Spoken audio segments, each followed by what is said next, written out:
right, call to order the February 27th, 2020 Moab City Planning Commission meeting at 6 p.m. First item of business is citizens to be heard. So if you are here for citizens to be heard, if you'd like to make a public comment, you can come up now if anyone's here for that. Otherwise, if you are an applicant for something that's on the agenda, we'll give you time to talk when we get to that. Anyone citizens to be heard? All right. Next item, approval of minutes. We have minutes from January 23rd, 2020. Did everyone get a chance to look those over? I did not look them over. All right, if someone who did, I looked at them. Make a motion to approve them or amend them. I don't have them in front of me, but I have seen them. I would like to make a motion to approve the minutes. Second. From January 23rd. All in favor? Aye. Luke. Great, moving on. First action item, discussion and potential action, planning resolution 02-2020, the Cane Creek condominiums located at 443 Cane Creek Boulevard, Moab, Utah. Great. Corey. I'll go ahead and take over. We do also have Matt and Ty here to speak on that if they need to at the end. Great, So yeah. we'll just walk through the application. First, this is item 4.1, the Cane Creek Condominiums Moab Planning Resolution 02-2020. Let's go back. This item involves approving the level 2 site plan application for the development of proposed lot at 443 Cane Creek Boulevard on the 2.16 acre parcel. This property is zoned R3 multi-household residential. The property is bordered by the R2 single household and 2 household residential zone and the R3 multi-household residential zone. The proposed use is permitted within the zone. This property is currently vacant. The parcel is located directly east of the Utah Department of Workforce Services and south of the Moab City Public Works. The property is shown as 2 parcels with one extending out into the public right-of-way. As a condition of approval for this planning resolution, the property owner will deed and dedicate that area of land to the city for public right-of-way. A condominium plat will also be applied to this parcel after development and final location of units is established. The amended parcel will show dedication in the right-of-way and a consolidation of the property and the condominium plat. This is a close-up of that plat from the county.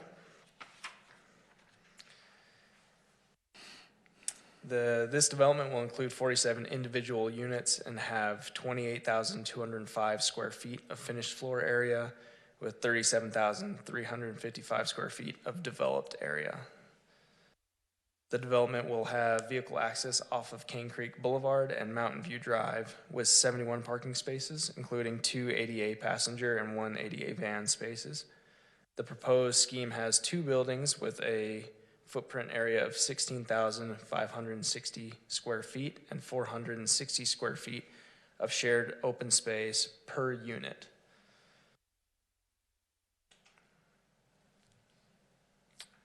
This is just one of the elevation drawings for building 1 as it might be described, and then building 2.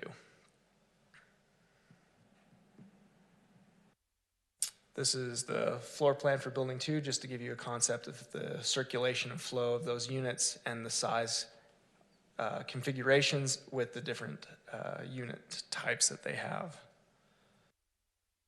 Here's a close-up of those units.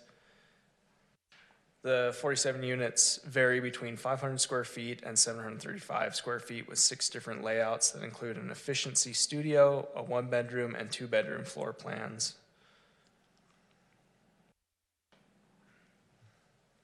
Following the approval of the Plan Commission, the applicant would continue to coordinate with the city staff and engineering and city engineer to address all comments to the satisfaction of the city engineer before issuance of a building permit.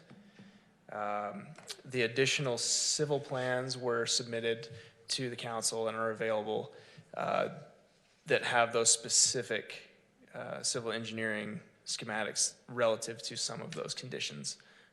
So these are mostly the architectural plans that we're looking at.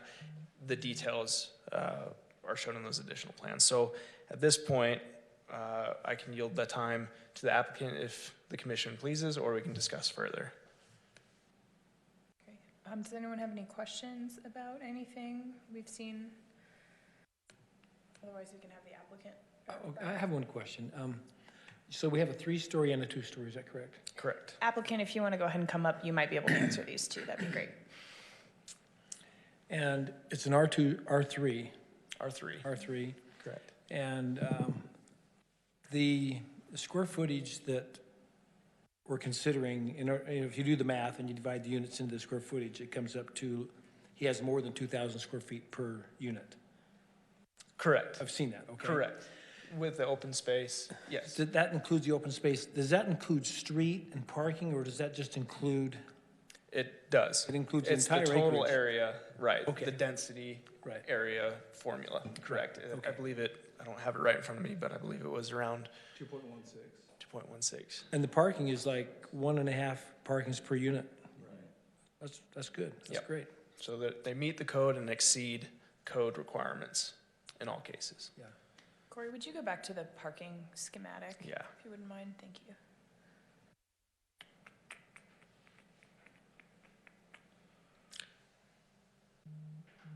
What do you have planned for the open space as far as landscaping so far? It's not critical this juncture, but Just landscaping right now on the open space to the northwest side. Most of that will be drainage retention, stormwater retention. So is that phase, is this the final phase? In other words, is there 2 buildings going in? Yes, And is that, that's phase that's it? one. That's it? Yeah. There's no phase 2 coming up or anything like that? No, not unless we can get somewhere with a pad. But we've spent a lot of time working Okay. with Tracy Ditson, which I understand is no longer with us. Because I see Try to there's a get little some- more land going on. Yeah, there. if you look at it, there's actually room for, that second 2-story is actually half of the other building. Originally, we had planned for more units there, and we had it planned to where we can actually get all the parking, 30 more spots for the Yeah. extra 20 units. But the pad in its current state is just something that Yeah. something we can come back to as a phase 2. But Right. for right now, we're just talking about phase 1. I'd like to get there, but it's, the project still stands Yeah. as just a phase 1. Okay. I see that as kind of icing on the cake. yeah, for sure. I'm just generally curious because I know we're going to be coming back and hopefully amending the pad as it stands now in the near future. Was there something in particular that your feedback your feedback would be really helpful as a developer who Sure, looked so I- to it, wanted to use it, and then didn't find it feasible? Yeah, so, and the mayor actually came to me with that. We worked pretty well together, but what we just couldn't get past was the amount of deed restrictions. I think it ended up at a 50-50, or no, it was like an 80-20 split. It's 80-20, Mm-hmm. yeah. as it And stands. it was just too high for it. The other problem there is it didn't spell out the density bonus. And so it kind of left it open for negotiation with the city. And negotiations with municipalities usually don't go so smooth. And so it was a lot easier to just say, what can we do by right? What are we permitted for? Let's go with that. Right. And start there. And then, like I said, build the cake and maybe put some icing on it later. Yeah, well, we're definitely intending for the pad to apply to projects that already stand too. We'd like to see it where, you have a development that meets current code, but then you have some more space that potentially you could use the existing units as the market rate units and then move them in, so. Be a prime candidate for it. Great. So, and I'd be willing to work with, whoever's over that Yeah. now. I don't know if it's Make some Caitlin- recommendations. It's Caitlin now, she's kind Right? of tied up Yeah, with it's the Caitlin. Walnut That's a Lane, but, Great point. once she gets done with that, yeah, I think there is an opportunity. In fact, we plan to put all the infrastructure in for that extra Yeah. units. It's a lot easier to do, Cool. before Awesome. you. Does anyone have any questions for the development? Just for the record, if you wouldn't mind just stating your name real quick too, sorry. Matthew Neeson? Okay, great. Anybody? Anything else, Corey? No. All right, if someone would like to make a motion, ask questions, we're at that stage now. So we can either approve Planning Resolution 02-2020 with or without modifications, continue or table the action to a later meeting, or deny the site plan application. Quick question, actually. What's the average square footage for each unit? In The average, so we went, 75% of these units are 500 to 550 square feet. Okay. We were trying to keep them efficient. You know, our goal here was to offer something well below the median price point. And, you know, and not make them a rental, but make something that you could purchase for your taxes, your insurance, and your principal and interest would be exactly what you would pay if you were going to rent a unit. Yeah. And so that's kind of where we started. We came from the housing plan, but yeah, 550 is about 75% of them are 550 below. You know, we hit that $500 square foot limit. Okay. So But that's a good point, though, because we've been discussing that. Yeah, exactly. And so what he's proposing here is a 500 square foot with one bedroom, and if you look at it, it works Yeah. under this. Yeah, totally. Well, that's what we've been talking about. Does anybody know, actually, like the cinema courts, like how big those are?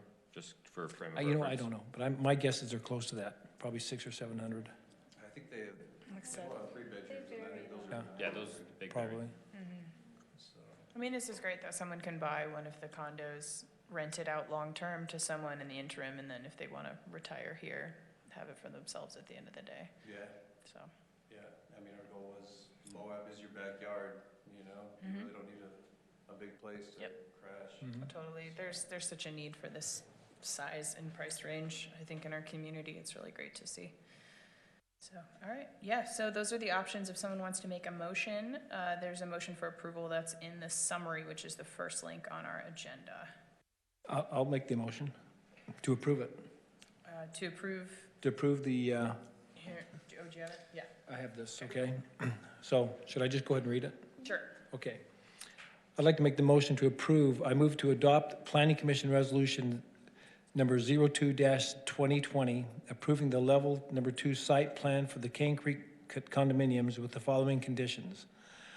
All outstanding engineering comments shall be addressed to the satisfaction of the city engineer as conditions of approval for the planning resolution number 02-2020, and satisfied prior to the issuance of the building permit. Comments included: A, fire and service lines are using a single line from the water main C-300 line, one for 8-inch fire service line, the other for a 3-inch service line. Meters should be located on the city row, ROW, but not on the sidewalk. Please contact the water superintendent, Levi Jones, if any have any questions regarding the water line. B, we need a deed for the dedication of the road right-of-way before approving the plan. C, please correct the project name on the cover sheet. D, please make sure the final plan set is signed and sealed. And E, please put city engineer approved signature line on final civil plan sheet. Plan set. All right, we have a motion from Brian. Any second? I'll second. Second, right? All right, we have a second. Any discussion? Okay, all in favor? Aye. Aye. Motion passes unanimously. Thank you. Thank you. All right, discussion item 5.1, discussion of energy requirements for overnight accommodations. So I might yield my time to Brian to explain our guest, Chandler Pierce, and do we have Dave Leckett here as well? Okay. Yeah, I would like to. Are you here, Chandler? And, okay. Yes.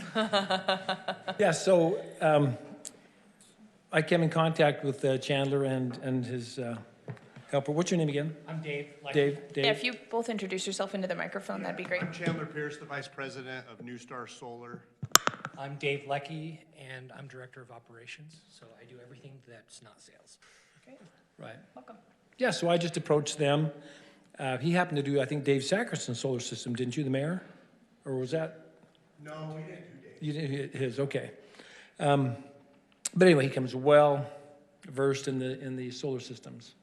And I approached him about one of the options that the city has been proposing as an ordinance, which is 80% of renewable energy that like a new motel would have to provide. That was just an option they put out there. So I kind of addressed him with that and wanted to find out if that was a realistic number. And so I'm going to go ahead and turn the time back over to you. Great. Corey, what is the draft ordinance at now? Currently, we are looking at 80%, which is where the commission had directed the council to leave off and then get their discussion points for us to review. Have we had much discussion from council on that requirement yet? No. Okay. So the directive, again, went to council for the planning commission to review and adjust. So that's where we're at currently. And the conversations that Brian had brought to Nora, this was an opportunity where we can get some realistic concepts of implementation in the context of what our desired effects and also what are practical effects, to give us a little bit more educated point of ordinance. And I can pull that up in the meantime for Sure. waiting. Okay. Yeah, I guess if y'all just want to start. Yeah. So Dave is the mastermind. That's what he'll do, is touch base on some specific points so that everyone kind of understands how it'll work and what would work. I put together a brief presentation. I'm not sure what everyone's No, that's knowledge base is about. Totally great. As a visual learner, I appreciate it.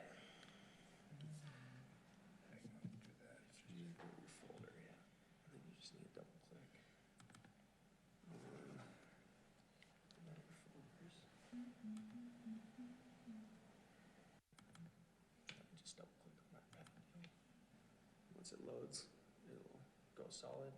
Click it. Okay. Thank you. I wish that were a little bit more user-friendly system. I'm glad you knew that. And there you go. Go ahead and click the puck. Yep. Awesome.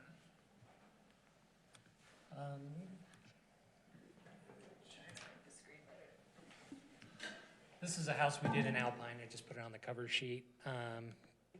So one of the things that majorly affects the amount of solar production is what direction or what the azimuth of the roof is. So I wanted to kind of give you an idea of kind of what your return is for a typical home.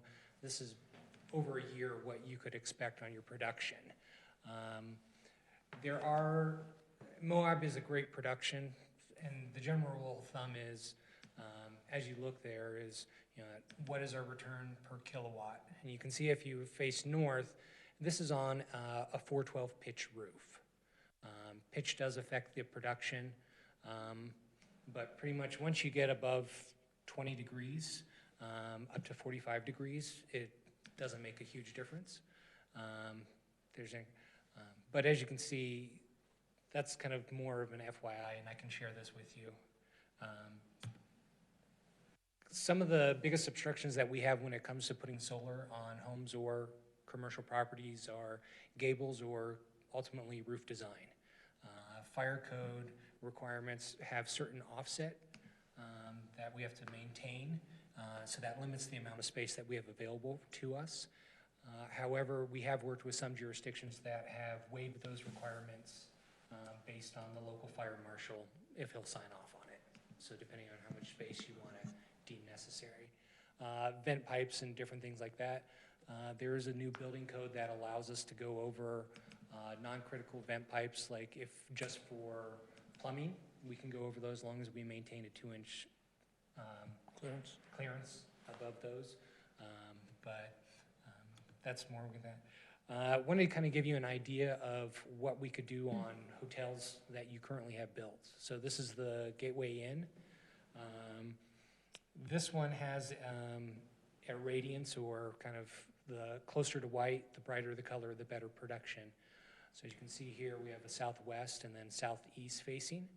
And that's our best production for this apartment. So this would be 58 kilowatts, and you can see what the estimated production would be there. The one piece of information I don't have that would be helpful for us is what their kilowatt hour usage would be. One of the things that we come across, especially with hotels, is because each of them have an individual HVAC unit. on almost all the hotels. Yeah. And so depending on occupancy, different times, the amount of power usage that those can. I was maintenance directed for assisted living facility, and the amount of power those consumed is just incredible. Yeah. And what you typically see with hotels is because they're limited on space, but they want to maximize their production and profitability, is they can't necessarily expand, so they have to go up. And the issue is when they go up, they don't create any additional roof space for the additional energy that's going to be consumed. So here's the Archway Inn. Much larger roof space, but we see it goes up to 96 kilowatt, taking advantage of those areas that are going there. And then this is the Super 8. And then you can see it's over 200 kilowatt. And this is just kind of some brief designs that we put together without getting in and getting real nitty-gritty on how to maximize the amount of roof space. But as you can see, those are the difference between a 2-story and 3-story of going in. This last one, I want to give you an example of, this is a flat roof at the Comfort Inn. So that is an available option, that even though they have a flat roof, we can put a tilt kit in and maximize that space. Great advantage here is snow isn't a major concern. The disadvantage with using a tilt kit on a flat roof is snow does sit on it because you can't generate the angle, so it melts and slide off. Mm-hmm. So it does affect production more on a flat roof with a tilt kit. But you can see that one, you're kind of all familiar with kind of the size of the Comfort Inn and that 176. One option, yes? What is the top number that I'm looking at versus the bottom one? Because that's the estimated production. So the 176, that is system size. Oh, okay. And then, so this is directly related to that kind of first chart I showed you on depending on production. So South is basing its 1.6, 1.65 kilowatt hours of production for every kilowatt. So that's system size versus production. Okay. Option for Just gonna ask about this. So this is for future planning. The biggest issue that you have with covered parking is trying to retrofit covered parking in requires a lot of trenching and tearing things up and adds a lot of cost. But if places can plan for it, it makes it very feasible that part of the excavation process to run the wires and such. So covered parking is a very real option. It just needs to be implemented at the start when they plan for it. And those production can be really well. It's more similar to a tilt kit than a standard roof. The biggest things that we come across when we're feasibility, 80%, that's a number. When I first heard that, I was like, ooh, that's probably a high number. But if we could partner with some of these local existing hotels that have been established and we can get their bills, we can do a tentative design and we can do a comparison and say, if we maximize the available roof space, how close would it get? If we can get 10 hotels to participate, that would also plan. The other big thing that is, obviously, with the Planning Commission is they have to coordinate with Rocky Mountain Power and say, this is what we estimate our energy needs are going to be, so Rocky Mountain can supply that amount of power to them. I don't know feasibility on 80%. I'd love to get some actual numbers so we could design and see what we're getting. My initial thought when Chandler told me about this was, instead of necessarily dictating the amount of energy usage percentages, you dictate the amount of available roof space. So they have to maximize and say 75% of available roof space between a certain degree and a certain degree on the azimuth. I obviously am going along with that is kind of roof design. Obviously solar is an important thing and helps with renewable, and but the roof design, Ryan, like if you go back and look at the Archway Inn, that has A lot of roof space with not a lot of panels, yeah. So that has to do with design, and as you look here with some of the roof design, that kills a lot of space that would be available. And after doing so many, I also do a lot of our designs. And so there's homes that I've worked with in Harriman that have a $200-300 average monthly bill. We can put maybe 5 kilowatts worth of solar on their roof because they have so many, the roof design just, we can't put any solar on there. It's just so cut up with the designs. It might look good, but we can't do anything with solar. Yeah. So working with designers on saying, you know what, is that for aesthetics or where are we on some of the roof design to maximize some of the solar space on that? What other recommendations might you have? You know, that they don't necessarily have to be solar. I mean, Yeah. what else do you think in your experience that we could do? I think with Moab, solar is probably your best option. My experience, I have had limited experience with, trying to remember, the water solar on using it to heat. And my experience with people that have had it is that it's prone to failure. It lasts, it's not a long-term great, it's high-level maintenance. Wind studies here, kind of when you're looking at your other optional for renewables, they do offer kind of micro windmills, some smaller ones that wouldn't be quite as visually. I'm not as familiar with your area, so I don't know the amount of wind, whether or not that would be a good feasible option for you, like it is in Spanish Fork. Those are the two that come kind of right to the top of my mind on kind of some of your renewable options. But I know Brian and I were talking, and I still agree with you. Like, you look at Archway Inn here, I mean, it is plastered with solar panels, but those panels are the only place that those panels can go where it'll produce correctly. But even on that, I guarantee you that doesn't cover more than 25% of what they use Yeah. annually. So That's what blows people's mind. That's why it'd be nice to see if we can get a number of businesses so we could provide real information for you. Yeah. My initial concerns right off the top of my head are realistically on how much power they're consuming versus roof space available. That's why my initial reaction was 80%. I mean, you could cover your entire parking lot and probably maybe hit that number and roof space. That's why I think if you use available roof space that's in prime production areas, my initial thought is, and I apologize to builders, but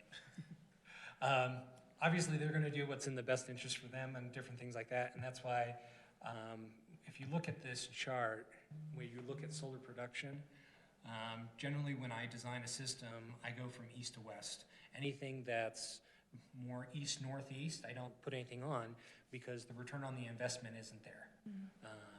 And so my initial regard is for a lot of your businesses, when we look at these hotels, obviously depending on lot, they're usually at 45-degree angles or parallel. I mean, a lot of times builders are. That's why, like, if you look between 90 and 270 degrees when you're looking at that thing, any recommendation I would have would go beyond that slightly, another 10 degrees. That way a builder can go in, instead of having a building east-west, if they rotate another 5 degrees, now our building is, and that whole backside exempts them from that. And really, visually, you wouldn't notice it be that noticeable. And also looking at when we talk about roof design, like here on the Super 8, they have some gables, but if you wanted to, you could go in and cut up that roof with a lot of gables for design and really reduce the amount of available space for solar. Obviously, that's also the biggest things that you can, let me see if there's a better. As you can see, kind of the yellow hatched areas. When you're looking at ridge line, the current fire code is we have to stay 3 feet back from the roof line, from the ridge. And in a hip or a valley, if you're everyone familiar with those terms, we have to stay 18 inches, so they have a 3-foot walk space. We've had, like, the jurisdiction of West Valley, they're like, we want 3 feet, we don't care where it is. So West Valley, they allow us to go all the way up to the ridge line on one side, as long as we give them 3 feet on the opposite side, or we can give them 18 inches on either side. So that's something that each jurisdiction looks at a little bit different as you coordinate with your fire marshal and what they want to do. And then can I get some clarification on that 80% number? It doesn't have to be all on site, right? There's like shared. The way, I have the code pulled up if you want to look at the exact code, but I can, Do you want to just tell us, or? yeah, go ahead and hit that. So that 80% is on site. Okay. The remaining energy usage would be required to be subscriber solar. Okay. Got it. There is an option of kind of whether you want to use it, call it community-based or utility scale, kind of solar farms.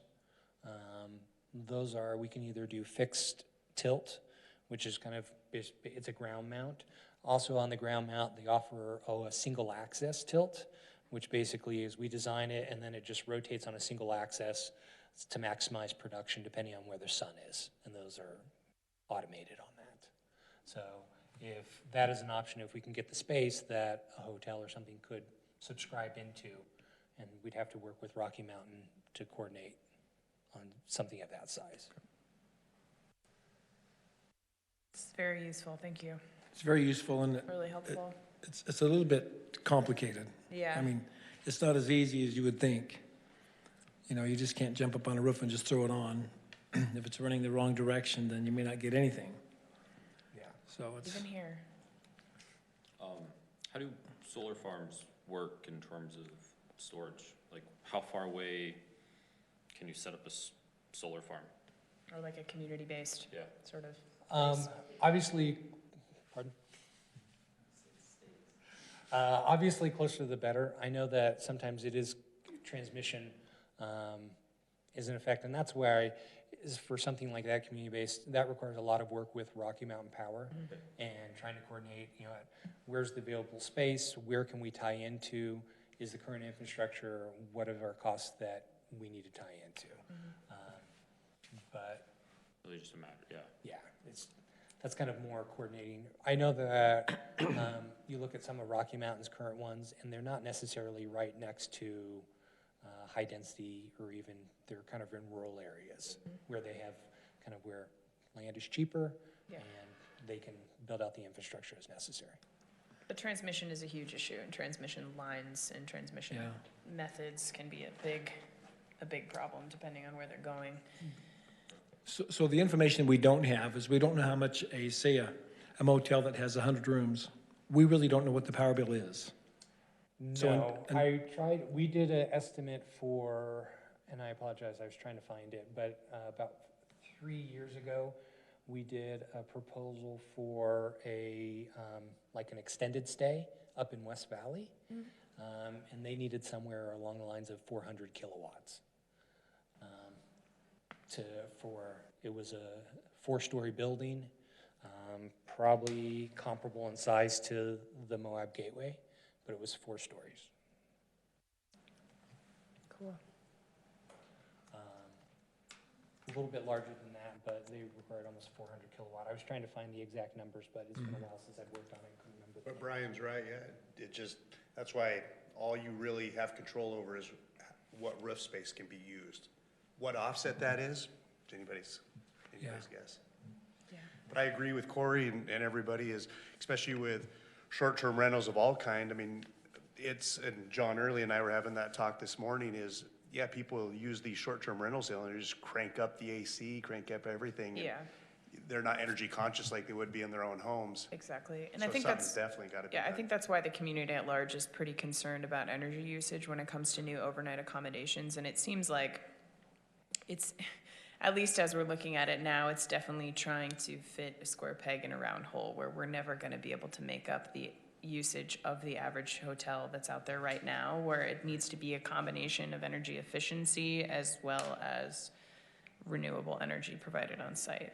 So I think it's They're it's not really building- clear that we have to complement, anytime we have a higher percentage of renewable that's required, we have to complement that with some sort of other efficiency measure to make sure that the overall power that's required in the first place goes down, right? So- I think an interesting concept that Dave brought up and terminology that we might be able to implement is maximization.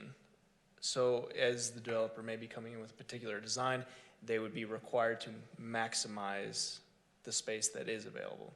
So that is something that you could write in that would be specific, non-ambiguous, but also I don't think any developer will intentionally reduce the amount of south-facing necessarily. They won't just In a throw a bunch perfect- of gables on for You wouldn't 40 think. bucks a pop. You and- wouldn't think, but that could, as we're approaching this issue, that might be something the commission could discuss as far as a strategy to continue to these ends, but write something that's practical. Well, and Corey, just like you're saying, is you want to get the optimal, you want to go with like a flat TPO roof. You know, so we can do tilt kits on those, because then you can use all that space on that, and it'd be a big difference. I mean, I would really like to see the parking, the covered parking thing Oh, yeah. be more prevalent here. It solves so many problems all at once, covering, you don't have the urban heat island effect, you don't have the albedo kind of thing that's going on with a big giant parking lot that we're always concerned about too. You know, you have a place you can actually leave, you know, your pet for 20 minutes without it being dangerous. I mean, all of these things that I think both locals and people who are visiting the community want to see. So And now we that'd make be it with huge. car charging stations on those, It's cool. which is That nice. is an option, yeah. Yeah, that you can and we integrate are car only chargers. talking about new developments here for this ordinance, so it wouldn't be existing lots, it would be Perfect. bare ground and then putting everything in, so the concerns about retrofitting, which totally makes sense, you have to jackhammer a 100%. bunch of pavement up, but We don't have a lot of covered parking no, not at all. in this town. No, I know, we've driven around today, and we looked, you don't. But I think Corey had a great idea, though, and that is at least try to take advantage of what we do have. Maybe not put a mandate on what percentage they have to provide, Yeah, but whatever roof facing that they have, that they can use it. I don't know how you'd put that in terminology, but maybe that would help. That's why when I was looking at that is, I think if you write into your, however you want to write that instead of energy requirement, it's available roof space, and whether or not you want to say 60% or 80%, and have a third-party way to independently audit whoever with your, there's a lot of different programs available that you can design, and someone can go in and tell you what your square footage is, and I mean, that's in your plans right now. So you can go in and kind of verify what space they're doing that. That can be part of the review process. And that's why, like, when you go in, if you write into the code and you say, any roof that has an azimuth between 80 and 280 degrees, and that covers all the best producing roof space. Yeah. And that doesn't require someone to say, you know what, on the north side, that way they're still getting a good return on their Yeah. investment. But I mean, we do have, I think, the benefit of looking at completely new, non-existent buildings right now. So if we write the requirements, it needs to be a part of the plan for the hotel or the overnight accommodation where, you know, maybe they would have by themselves had a bunch of north-facing roofs with gables, but if they have this requirement, they realize that's the easiest way to do it, they'll build it into their plan. So, I think that when you look at maximizing your available roof space, when you look at also kind of having an and/or option, where you say is, if we can get participation from existing hotels and kind of see what's available, and maybe it's, you say that, you know, it has to be 90% of available roof space between these azimuth, or 20% of your energy usage. Gives you. yeah, I think a percentage that everyone has to meet, and then from there, a decent, not an 80% percentage that everyone has to meet, because I feel like something that is not dependent pretty well reflects the community's wishes on this, just to have something that is a requirement, that's an actual requirement that no one can get out of, and it isn't dependent on anything, but then having something like what you were describing for the rest. I think That makes seems a like lot a of very sense. clear- Yeah. Way to approach that strategy. Yeah, it's not squishy, it's great. If someone goes above and beyond that, they can, you know, I work in the building where the bakery is, and Howard is very proud of the fact that it's the only solar-powered bakery in Utah, and it's like plastered all over the place, you know? Yeah. So, I mean, there's definitely good things that can come out of providing more of your own energy or being more energy efficient that aren't just meeting the requirements that you have to meet, I think in this community in particular, so. This is super helpful. So I now know that the Super 8 should have solar panels everywhere. The truth is, and I know Brian says it's a little complicated, but if you write the code correctly, it could be real simple. Yep. It really could. And I think that's what we're going for. Sorry for We're not- throwing you under the bus, Brian. That's okay. You know, we're certainly trying to chill all future development. We want to make it so we're pushing things forward into the future where it's not really simple, but it's feasible. It's doable, Yeah, 100%. and it helps everybody. I mean, the motel can benefit from it as well. Oh, yeah. Yes, 100%. And I know even with short-term rentals like your Airbnbs and VRBOs, I don't know what road you want to go down with that, but I know the Daniels, you know Mackenzie Daniels, by any chance? Her family's lived here forever, but her mom just died recently, and then she turned her home into a short-term rental, and before even getting her utility bill, she's like, I want to slap solar on there. I know they're going to be cranking that AC, and so we're doing her home. So at least she's energy conscious, and you almost have to hold those people's feet to the fire on a lot of those, because like I said, what we were saying is, man, they go into those short-term rentals and just crank the AC, and those homes that would normally have a $200 or $300 bill really have an $800 to $1,000 bill in the summer, no which kidding. kills you guys. Yeah, it's crazy.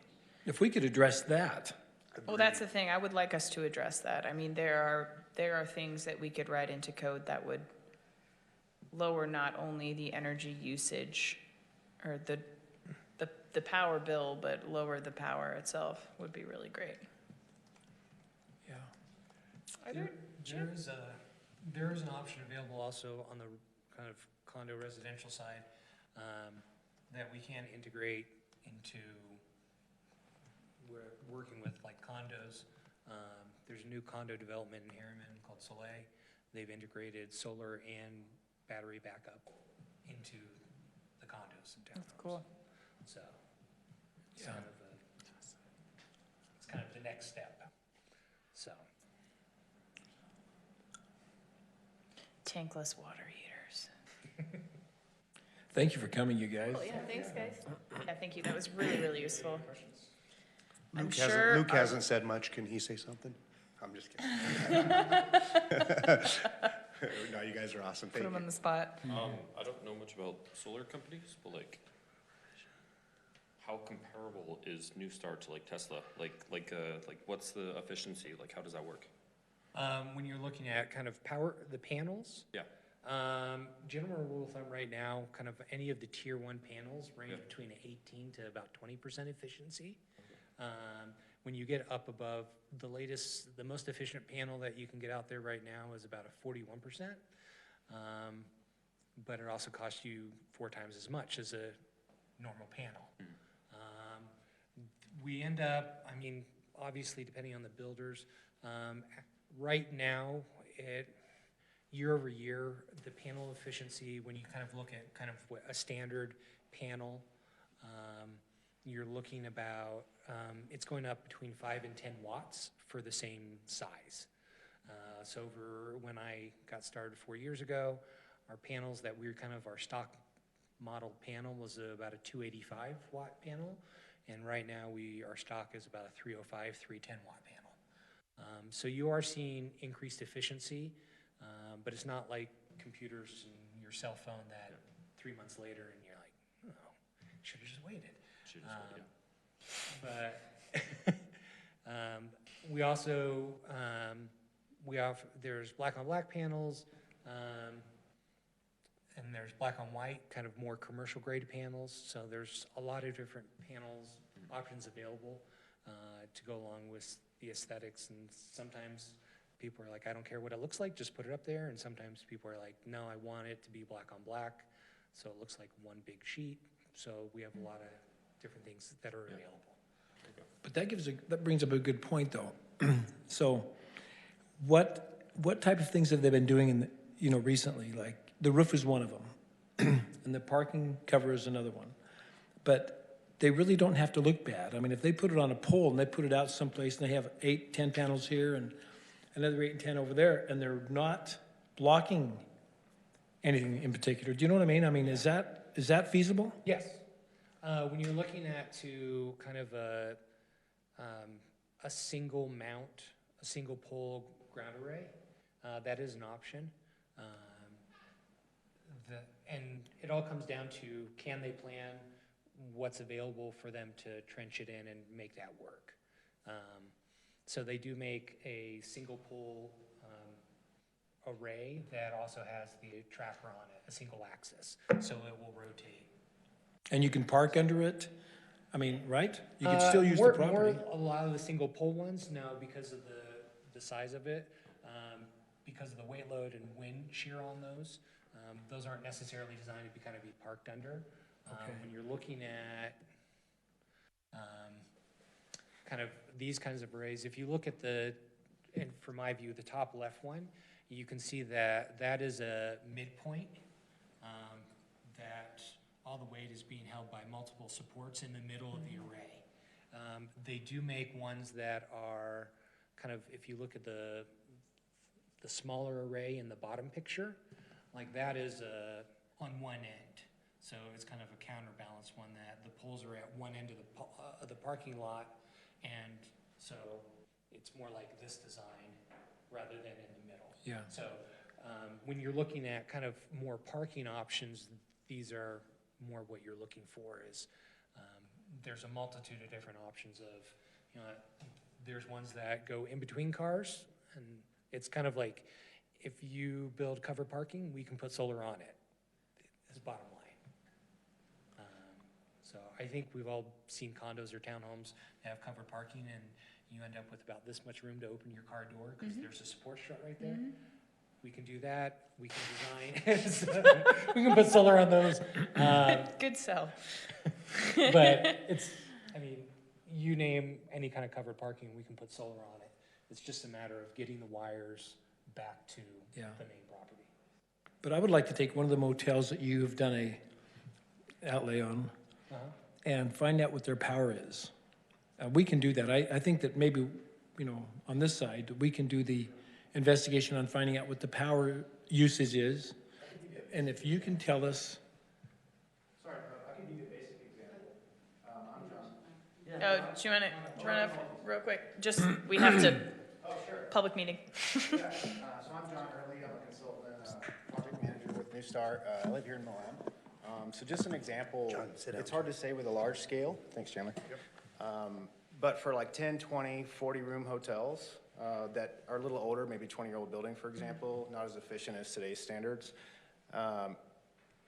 There are some fixed cost considerations like laundry, lights, all that is a little bit subjective to various hotels, and a large number crunching corporate hotel is going to have probably more efficient building. Hot tubs. It's also a larger building, so it sort of insulates itself. It's almost like a bigger pile of snow, takes longer to melt. But the smaller hotels, I've seen a few examples, working with a couple of clients, where it's around 400 to 600 kilowatt hours per month, per room. And so at home, a kilowatt hour is about 10 cents is what Rocky Mountain's charging us here. That's residential. But, so a hotel with 14 rooms might be $700 a month, something like that. And so depends on what all they're doing, but that could be anywhere from 10 solar panels to 15 solar panels. So a solar panel is almost 20 square feet.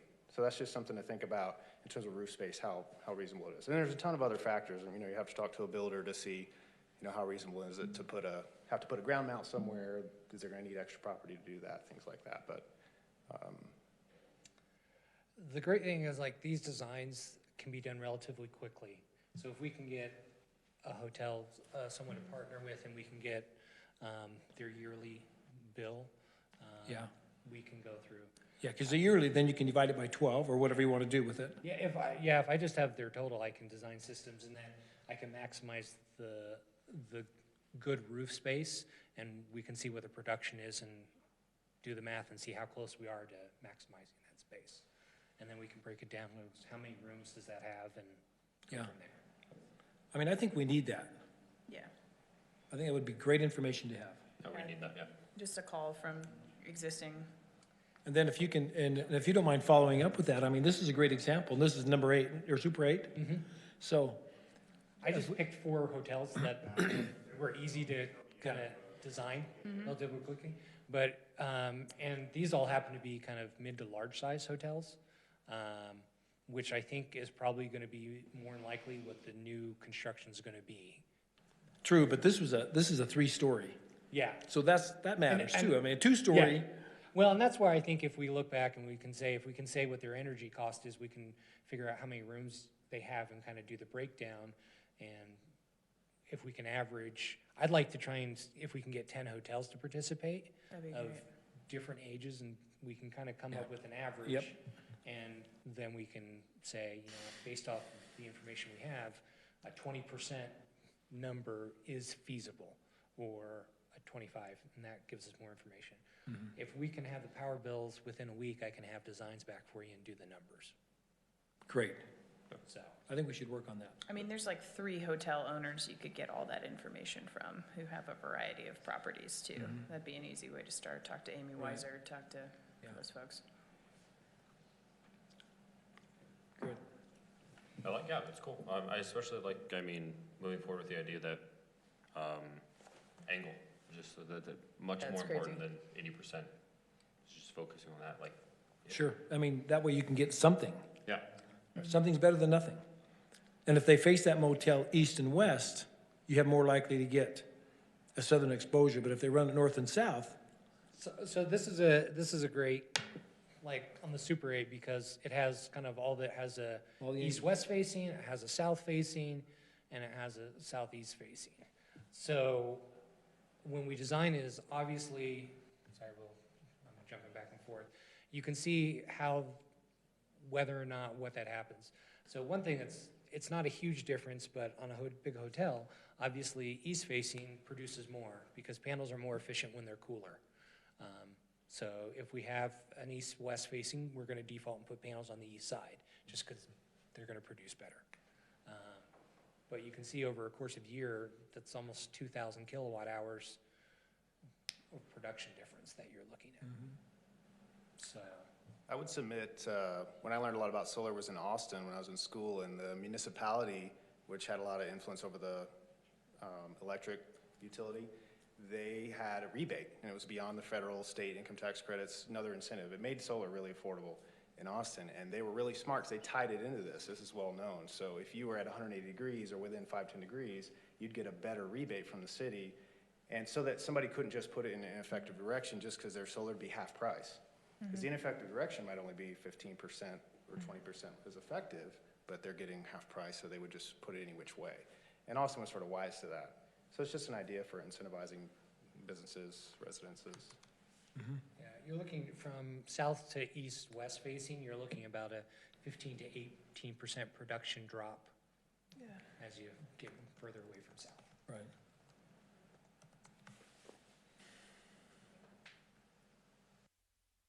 Cool. Cool. Thank you very much to all of y'all. Really appreciate it. It's been very enlightening.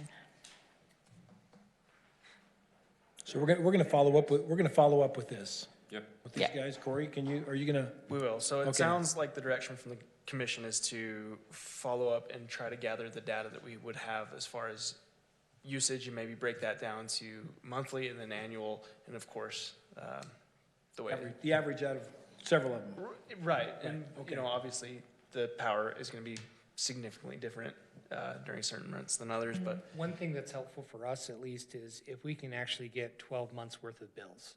Not a number, we can start with a number, but if we can actually see their bills. Yeah, you can see the difference between July and November. And, Yeah, so that's one thing that is helpful for us. Yeah. And that's so critical here too, because it's not just seasonal, it's usage, it's occupancy Right. difference, huge occupancy differences in seasons too. so we'll move forward with that and then retouch base and bring that back to you. Awesome, that'd be really great, thanks Corey. And then we'll tell city council something. That would be great. That'd be great. When is your next meeting? Our next meeting will be the second week of I believe it's March March. 12th. Yeah, Is that The right, Thursday. Joey? Depending on how Does- fast Yeah, we I mean, can get it- the numbers. I yeah, can genuinely, be can we ready say like, to- we'll put their logo on something nice and be like, thank you to these businesses for giving us this data? You can manage something. like Yeah. that, actually.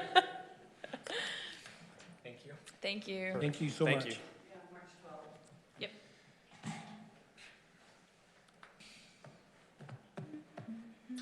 And that was our last actual agenda item. Do we have other Right. agenda items to discuss? Under future agenda items, the only thing I think I want to bring up is the APA conference that's currently going on. I know I've seen a few of our commission members there, but I was going to pull up the schedule for tomorrow because I would recommend and highly encourage you to go at any opportunity you might be able to have. It's really worthwhile and a wealth of knowledge that is no cost to you as individuals. So I saw Ruben there today. Awesome. And at what time is that for tomorrow? Hoodoo? Is that where it's at? It's at the Hoodoo here. Maybe. You missed my panel, Brian, jeez. Yeah, Kai was on a panel. Did you have a panel? It was Nora's panel, and I was on Nora's panel.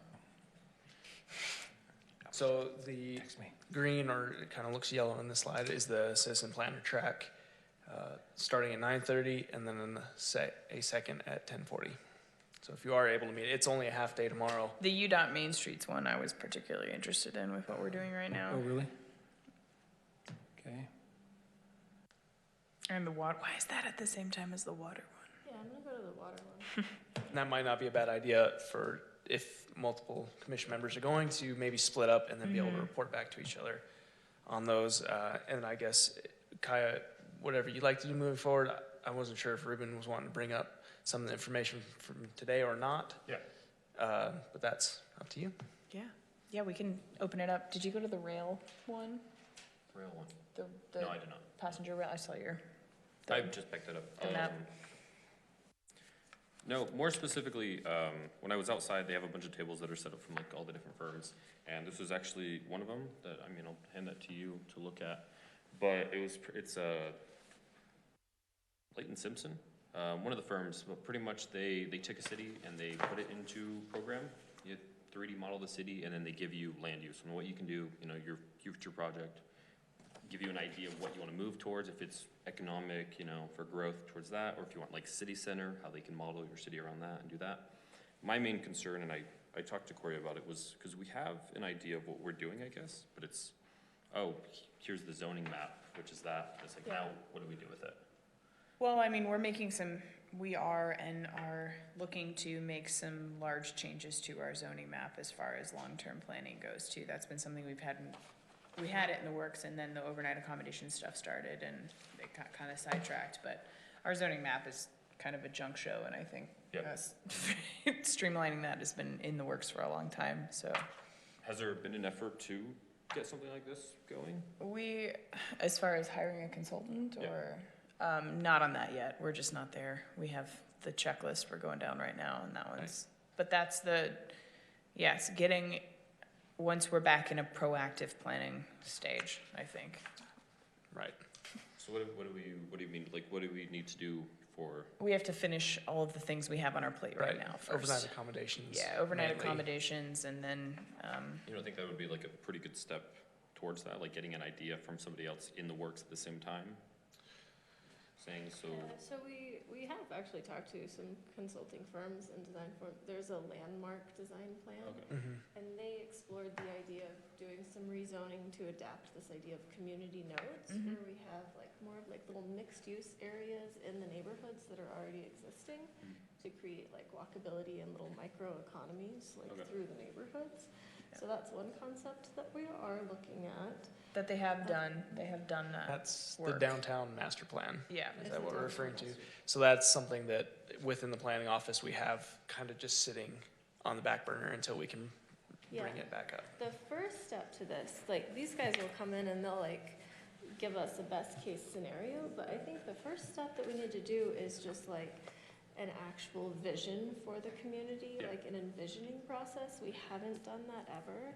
So like a huge community envisioning process, and then use those principles to guide like rezoning. I think that's going to be like a major project that'll take a year or more.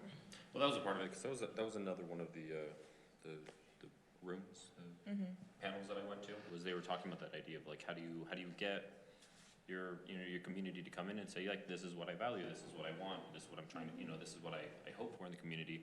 And, one of the things that somebody brought up was like how public meeting panels are, overdone at this point, like they're dead. Like, they say, hey, everybody come to it, but like nobody comes because. Or the same 5 people come. Or the same 5 people come every single time, and that's the only output you're getting. Yeah. I mean, I just wanted to bring that up. Okay, hey, can I make one recommendation, Yes. Corey? And I don't know if I should approach come to the city office outside this meeting or do it here, and it's concerning parking.